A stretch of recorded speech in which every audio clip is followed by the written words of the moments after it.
நீங்க ஸ்குவாட் பண்றவங்க பாருங்க கொஞ்சம் ரொம்ப ஸ்ட்ரென்த்தனா இருப்பாங்க. அந்த மாரி எக்சர்சைஸ் நம்ம கொஞ்சம் லைட் எக்சர்சைஸ் அந்த மாதிரி பண்ணிக்கணும். ரொம்ப அதிக உடல் இது வேண்டாம். அ உடற்பயிற்சி வேண்டாம். பட் லைட்டா நம்ம எப்பவுமே அந்த மாதிரி பண்ணிக்கணும். இப்ப பாருங்க கிட்னி அந்த அந்த ஏஜ் குரூப்ல ஒரு 50க்கு மேலலாம் பார்த்தீங்கன்னா, காது கேட்கறதில்ல. 70, 60 மேல. ம், அதாவது ம். அவங்களோட பாடியோட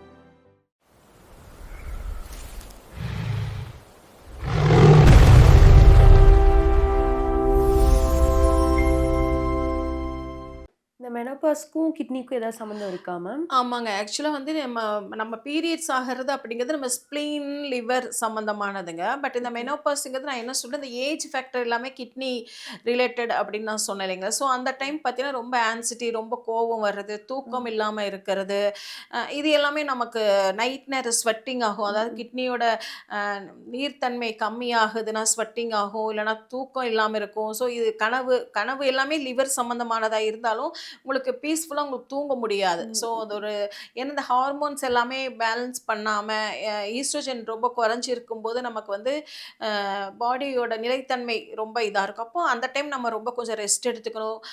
கொஞ்சம் லைட்டான எக்சர்சைஸ் அதாவது இந்த சிட்டப்ஸ் மாதிரி இந்த ஸ்குவாட் மாதிரி லைட்டா ம், உட்கார்ந்து ம். எந்திரிப்போம் இல்லைங்களா? ஸோ ம், ம். அது மாதிரியெல்லாம் பண்ணும்போது அந்த ஹிப்புக்கு பேக் ஏரியா வந்து உங்களுக்கு நல்லா கொஞ்சம் ஸ்ட்ரென்த்தன் கிடைக்கும். ம், ஸோ ம். எப்பவுமே நீங்க கிட்னி ஃபங்ஷன்ஸ் பார்த்தீங்கன்னா, பேக் கீழ் முதுகு இல்லைங்களா? அங்க வந்து நீங்க ஸ்குவாட் பண்றவங்க பாருங்க, கொஞ்சம் ரொம்ப ஸ்ட்ரென்த்தனா இருப்பாங்க. ஆ. அந்த மாரி எக்சர்சைஸ் நம்ம கொஞ்சம் லைட் எக்சர்சைஸ் அந்த மாதிரி பண்ணிக்கணும். ரொம்ப அதிக உடல் இது வேண்டாம்.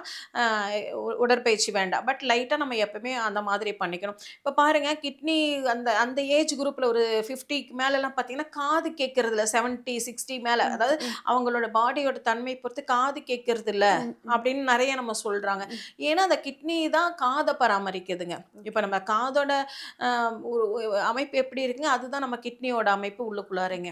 ஸோ இந்த காது நல்லா இருக்கணும் அப்படின்னா, காது கேட்கற தன்மை நல்லா இருக்கணும்.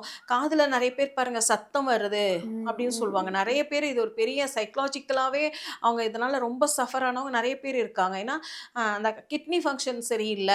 கிட்னியோட எசன்ஸ் கம்மியா இருக்கு. இல்லன்னா கிட்னியோட சக்தி எனர்ஜி ஆற்றல் கம்மியா இருக்கும்போது காதுல அது இண்டிகேட் பண்ணுங்க. ம். காதுல வந்து அப்பப்போ ஒரு ரிங் சவுண்ட் கேட்கும். இதனால நெறைய பேர் வந்து ரொம்ப மனம் பாதிச்சவங்க நெறைய பேர் இருக்காங்க. ம். பட் அது அது வந்து அவங்க என்ன நெனைப்பாங்க, ஏதோ எனக்கு காதுல சத்தம்ன்னு தான் நெனைப்பாங்க. ஆனா ம். அந்த கிட்னி பிரச்சனை தான் அது மெயினா இருக்கும். ஓகே. ஏன்னா கிட்னி வந்து ஸ்பைனையும் பாக்குதுங்க, ம். அ காதையும் காதையும் மெயினா கிட்னினாலே ஓகே. காது தான். ஸோ ஓ! காதுல எந்த விதமான பிரச்சனை இருந்தாலும் அது கிட்னி கிட்னி. ரிலேட்டட்ன்னு நம்ம ஐடென்டிஃபை ம். பட் சம்டைம்ஸ் ஏதாவது நம்ம ஏதாவது ஒண்ணு விட்டு அதுக்குள்ள வேக்ஸ் மாதிரியெல்லாம் இருக்கும். அது ம், ஏதாவது ம், டேமேஜ் ம். ஆகுதுன்னா, அது வேற விஷயங்க. விஷயம். பட் காதுல சத்தம் வருது, காது ம், ம். கேட்கறதில்ல, அதோட ஜவ் ஏதாவது ஆயிருச்சு. ம், ம். அந்த மாரி எந்த பிரச்சனை இருந்தாலும் அது கிட்னி ரிலேட்டடான ஓகே, ஓகே. இஷ்யூஸ் தாங்க. இப்போ டிசிஎஸ் ட்ரீட்மெண்ட் எடுக்கிறோம்ல மேம், அப்ப ஏதாவது டயட் ஃபாலோ பண்ணணுமா?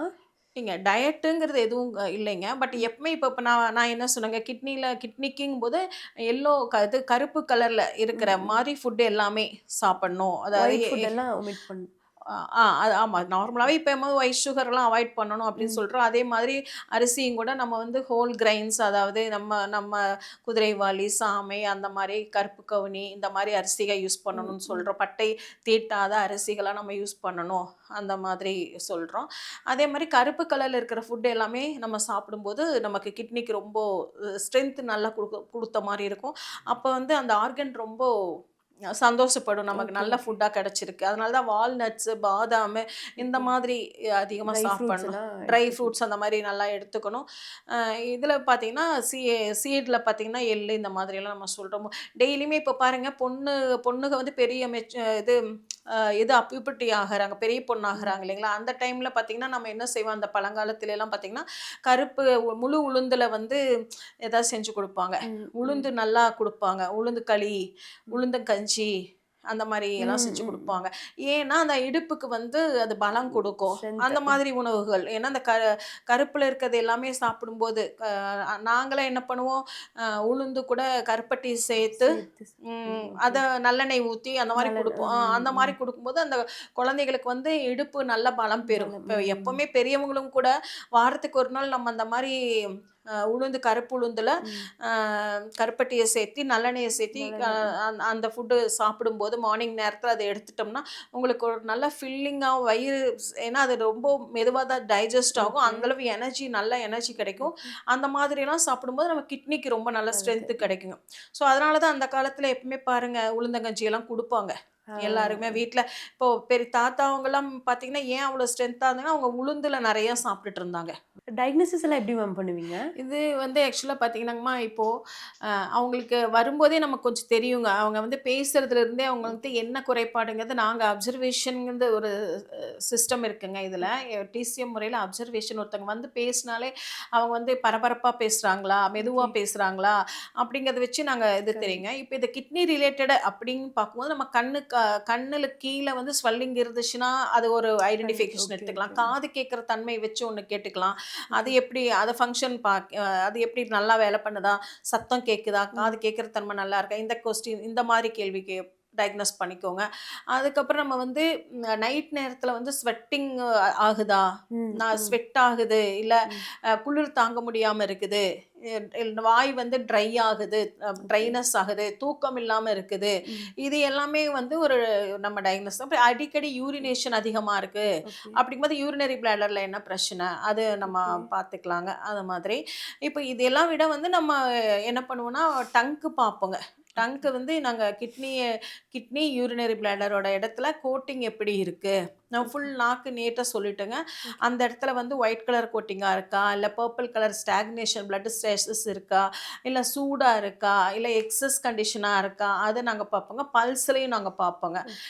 இப்போ வந்து மாடர்ன் மெடிசனில் வந்து நம்ம அவங்களே வந்து ஏதாவது பிளட் டெஸ்ட் எடுத்துகிட்டு வந்துடுறாங்க, யூரிக் ஆசிட், கிரியேட்டின் அந்த மாதிரி அதெல்லாம் எடுத்துகிட்டு வரும்போது அதில் நம்ம ஈஸியாக பார்த்துக்கலாம். பட் இது எல்லாமே எங்கள் டயக்னோசிஸில் வந்து ஒரு அவங்களோட உருவ அமைப்பு வச்சு, அவங்களோட எக்ஸ்டர்னல் ஆர்கன்ஸ் வச்சு, அதாவது நான் சொன்னது கண்ணு, காது இந்த மாதிரி வச்சு பார்த்து இதிலிருந்தே நம்ம கண்டுபிடிச்சிக்கலாங்க. அப்புறம் ஜென்ரல் கேட்குறது தாங்க. இப்போ காலில் பார்த்தீங்கன்னா ஸ்வெல்லிங் ஆகுதா, உட்காந்து இருக்கும்போது இல்லை அந்த மாதிரி ஏதாவது இருக்கா, இதெல்லாம் வச்சு நாங்கள் டயக்னோஸ் பண்ணிவிடுவோங்க.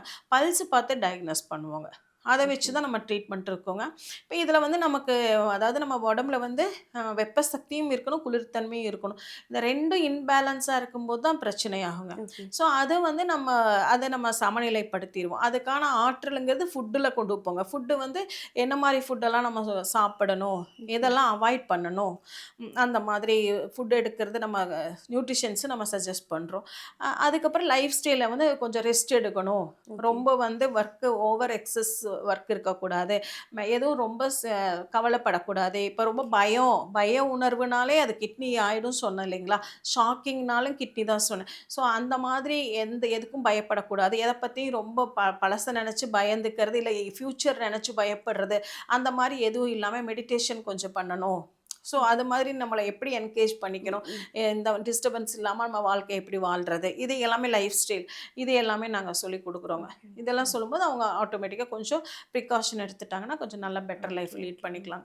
இந்த பெஸ்ட் சீசன் ஃபார் கிட்னினா வின்டர்னு சொல்கிறாங்கல்ல மேம், அது உண்மையா மேம்? ஆமாங்கம்மா. ஏன்னா இந்த வின்டர் சீசனில் வந்து கிட்னிக்கான டைம்னு சொல்லுவோம். ஏன்னா இப்போ ஒரு மரத்தில் பார்த்தீங்கன்னா நிறையா செடி நிறைய இலைகள் வந்து உதிர்ந்துட்டு இந்த சீசனில் என்ன செய்யும்னா மரத்தில் நிறைய இலைகள் உதிர்ந்துட்டு வேருக்கு ஸ்ட்ரென்தன் கொடுக்குங்க. வேருக்கு அதிக போஷாக்கு போகும். மரம் வந்து அந்த வேலையை இப்போ அதிகமாக கவனம் செலுத்தும். அதே மாதிரி கிட்னி வந்து இப்போ நம்ம இந்த டைமில் அதிக உழைப்பு இல்லாமல் கொஞ்சம் ரெஸ்ட்டு கொடுத்துட்டு நம்ம வந்து கொஞ்சம் சூடான உணவுகளாக சாப்பிட்டுட்டு கொஞ்சம் நிதானமாக நம்ம செயல்பாடுகள் வந்து கொஞ்சம் ஓய்வு அதிகமாக கொடுக்குற நேரமாக இது இருந்துச்சுன்னா அந்த கிட்னிக்கு வந்து கொஞ்சம் எனர்ஜி நிறையா போகும். இப்போ கிட்னி வந்து அதை சேமித்து வைக்கும், நமக்கு அந்த எனர்ஜியை சேமித்து வச்சு அடுத்த சீசனுக்கு நம்ம நல்லா வேலை. ஏன்னா இது ஒரு வின்டர் சீசன், ஒரு அருமையான சீசன் இந்த கிட்னிக்குங்க. ஆக்சுவலாக இந்த டைமில் நம்ம வேறு எப்படி சேமித்து வைக்குதோ அதே மாதிரி கிட்னி நமக்கு இந்த டைம் நீங்கள் ரெஸ்ட்டு கொடுத்தீங்கன்னா அந்த ஆர்கனை சமநிலையாக வச்சுக்க ரொம்ப ட்ரை பண்ணுங்க. கிட்னியோட ஃபங்க்ஷன்ஸ் எல்லாம் எப்படி மேம் சேவ் ஆகுது, எதனால மேம் சேவ் ஆகுது அது? அதாவது நான் சொன்னேன் இல்லைங்களா, இப்போ இந்த எப்படி வேருக்கு எப்படி எல்லா சத்தும் போகுதோ அதே மாதிரி இப்போ நம்ம கொஞ்சம் பயம், கோபம், துக்கமெல்லாம் படாமல் இருக்கிறது, அப்புறம் கொஞ்சம் கூலான ஃபுட்டாக சாப்பிடாம ஹாட் ஓகே. ஃபுட்டாக கொஞ்சம் சாப்பிட்றது, ஓகே. அப்புறம் வந்து வேக வச்ச உணவுகளாக அதிகமாக சாப்பிட்றது, அப்புறம் கொஞ்சம் எப்பயுமே வந்து ஈவினிங் டைம் கொஞ்சம் ரிலாக்ஸ்டாக இருக்கிறதுங்க. அந்த 5 to 7 வந்து யூரினரி பிளாடர் ஆக்சுவலாக வந்து டிசிஎம்ல கிளாக் வைஸ் ஒவ்வொரு ஆர்கன் ஒர்க்குன்னு சொல்லுவாங்க. ஓகே. அது பிரகாரம் 5 to 7, 7 to 9 வந்து யூரினரி பிளாடர் கிட்னியோட ஃபங்க்ஷன் டைமுங்க. ஸோ இந்த டைமில் வந்து நம்ம கொஞ்சம் அமைதியாக மெடிடேஷன் பண்ணுறது, இல்லை ரிலாக்ஸ்டாக ஃபேமிலி கூட டைம் ஸ்பெண்ட் பண்ணும்போது நம்ம கொஞ்சம் அந்த கிட்னிக்கு வந்து ரெஸ்ட் போகுங்க. ஸோ ஓவர் ஆக்டிவிட்டீஸ் வேண்டாம். அதிக இப்போ எக்ஸசைஸே பார்த்தீங்கன்னா நிறைய எக்ஸசைஸ் பண்ணுறவங்க அந்த மாதிரி இல்லாமல் உடல் உழைப்பை வந்து குறைக்கணும். குறைச்சிட்டு நீங்கள் வந்து வார்ம் வாட்டர் எடுக்கிறது, தண்ணியும் கூட வார்மாக எடுத்துக்கிறது, ம்.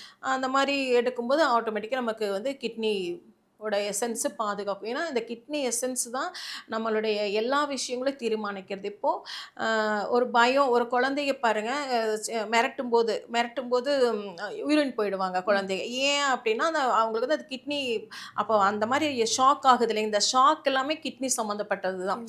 ஒருத்தங்களை வந்து ரொம்ப நம்ம பயப்படுத்துறதுனா கிட்னி வீக் ஆகிடும். அப்புறம் பார்த்தீங்கன்னா பெட்வார்ம், அந்த பெட்லேயே யூரின் போகிறது, ஓகே. அது எல்லாமே ஆகும். அப்புறம் வந்து குழந்தைங்க அந்த பயந்த மாதிரி பயந்துட்டு. சின்ன குழந்தையில அதுக்கு தான் பயப்படுத்தாம வளர்த்தணும் அப்படின்னு ம். சொல்லுவாங்க. ஏதோ ஒரு கமல் சார் பாட்டுல ம். கூட ம். இருக்கும் ம். பாருங்க, என்ன பூச்சாண்டி என்னமோ ஒரு ம். இந்த படத்துல வரும்னு நினைக்கிறேன். அந்த மாதிரி ஏன்னா கிட்னி குழந்தைகளுக்கு வந்து பயம் இல்லாம பயத்தோட வளர்த்தணும். அவங்களுக்கு ஃபியூச்சர்ல வந்து எதுவுமே ஒரு டெசிஷன் எடுக்க முடியாது. ஒரு வீரனா வேணும் அப்படின்னா ம். கிட்னி ஸ்ட்ராங்கா இருக்கணும். Kidney okay. ஸ்ட்ரென்த்தா இருந்தா தான் அந்த குழந்தை பின்னாடி எல்லா பிரச்சனைகளையும் எதிர்கொள்ள முடியும். ஓகே. அதனால நம்ம எப்பவுமே குழந்தைகள வளர்த்தும்போது பயந்து பூச்சாண்டி வருது அந்த ம். மாதிரி எல்லாம் சொல்லாம, சாரி. அதுகளுக்கு நெறைய தன்னம்பிக்கை குடுத்து, நல்ல குடுத்து. பாசிட்டிவா சொல்லி, நல்லா வளர்த்தும்போது தான் அவங்க நாளைக்கு எந்த பிரச்சனையும் எதிர்கொள்வாங்க. ஏன்னா, கிட்னி வந்து நமக்கு ரொம்ப முக்கியம். ஓகே. நெறைய பேர் அதனால மிரட்டுனா யூரின் போயிடுறாங்க. ஸோ அந்த மாரியெல்லாம் இல்லாம இருக்கணும்னா, நம்ம கிட்னி நல்லா வச்சுக்கணும். இந்த பிளாக் ஸ்பாட்ஸ், டார்க் சர்க்கிள்ஸ்லாம் கிட்னினால தான் பிரச்சனையா மேம்? ஆமாங்கம்மா. இப்ப இந்த பிளாக்கா உடம்புல எங்க ஏதாவது ஒரு தெரியுது, ஓகே. ஸ்பாட்ஸ் மாதிரி ஸ்கின்ல வருது. அப்படி ம். பிக்மெண்டேஷன் மாதிரி இந்த கன்னத்துலலாம் பிக்மெண்டேஷன் மாரி ஓகே. இருக்கும். அது எல்லாமே பார்த்தீங்கன்னா, கிட்னி ரிலேட்டட் தாங்க. இந்த ஓகே. பிளாக்கா வர்றது. இந்த தோல்ல பார்த்தீங்கனாலும், கழுத்துலலாம் பார்த்தீங்கன்னா, நெறைய கருப்பு ம். கருப்பாலாம், திட்டு திட்டாலாம் வருது அப்படின்னா, அது கிட்னி. ஏன்னா கிட்னி நீர் வாட்டர் கன்டென்ட்டுங்க. கிட்னிங்கிறது வாட்டர்னால ஓகே. ஆனது. ஸோ அது எல்லாமே கருப்பு. அதோட ம். இது ம். வந்து கருப்பு தான். அது சிம்ப்டம்ஸ் காமிக்கிறது எல்லாமே பிளாக் கலர் தான். ஸோ நமக்கு வந்து பிளாக் ஸ்பாட்ஸ் மாதிரி ஃபேஸில் இருந்தாலோ இல்லை தோலில் எங்கே இருந்தாலோ நம்ம வந்து கிட்னி ரிலேட்டடாக நமக்கு இதாகிருக்கு. ம். அதே மாதிரி பல்லு பார்த்தீங்கன்னா நிறைய பேர் மெயின்டைன் பண்ணுவாங்க. மார்னிங் ப்ரஷ் பண்ணுவாங்க, நைட் ம். ப்ரஷ் ம். பண்ணுவாங்க, எப்போ சாப்பிட்டாலும் வாய் கொப்பளிப்பாங்க. ம். ஸோ ம். அந்த மாதிரி ம். ஃபுல்லாக மெயின்டைன் பண்ணுவாங்க. ஆனாலும் அவங்களுக்கு கேவிட்டி சொத்தை வந்து நிறையா வரும். அது ஏன்னா அந்த கிட்னி தான். Kidney okay. நல்லா இருக்கிறவங்களுக்கு பாருங்கள், இது எதுவுமே பண்ணியிருக்க மாட்டாங்க, ஆனால் அவங்களுக்கு பல்லு வந்து சொத்தையே இருக்காது. ஓ! ஸோ அந்த பல்லு சொத்தை பார்க்குறதுமே கிட்னி தான். அதே மாதிரி போன்ல இருக்கிற மஜ்ஜைகள், மேரு அது எல்லாமே பார்த்தீங்கன்னா, அந்த முட்டி வலி, முழங்கால் வலி இது எல்லாமே பார்த்தீங்கன்னா, அதுவும் கிட்னி சம்மந்தமானது. ஏன்னா, இந்த போன் நல்லா இருக்கணும்னா, நீங்க கிட்னி வந்து ஸ்ட்ரென்த்தா இருக்கணுங்க. ம். ஸோ, அதனால தான் நம்ம வந்து அந்த ஃபுட்டு வந்து ரொம்ப சொல்றோம். நீங்க டெய்லி வந்து இந்த மாதிரி கருப்பு வகை கலர்ல இருக்கிற எல்லா ஃபுட்டும் சாப்பிடுங்க. இப்ப கவுனி அரிசி, கருப்பு கவுனி அரிசி, அ முழு தானியங்கள், பசலைக்கீரை அந்த மாதிரி எல்லாம் சாப்பிடும்போது உங்களுக்கு கொஞ்சம் நெறையா அதுக்கு நல்லா அந்த கிட்னி வந்து ரொம்ப சந்தோஷப்படும். நமக்கு இந்த மாரி ஃபுட்டெல்லாம் குடுத்துருக்காங்க.